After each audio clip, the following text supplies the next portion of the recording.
Hello বন্ধুরা, দুপুরে menu নিয়ে চলে এলাম। তো আছে গরম গরম ভাত, আর আছে গন্ধরাজ লেবু, আর আছে শশা স্যালাড আছে, আর আছে বেগুন ভাজা, আর পটল ভাজা আছে,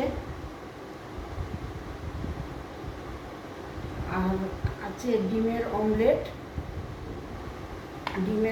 আছে।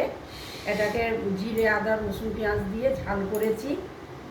আর আছে ডাল, মুগ ডাল, জিরে দিয়ে শুকনো লঙ্কা দিয়ে ফোড়ন দিয়েছি। আর আছে আম। আম তো এখন পাতে থাকবেই। তো দেখো বন্ধুরা, ভিডিওটা তোমাদের কেমন লাগবে জানি না। আজকে খুবই সিম্পল রান্না করেছি, বেশি কিছু করতে পারিনি। আর ভিডিওটা যদি ভালো লাগে তাহলে লাইক শেয়ার সাবস্ক্রাইব করে দিও।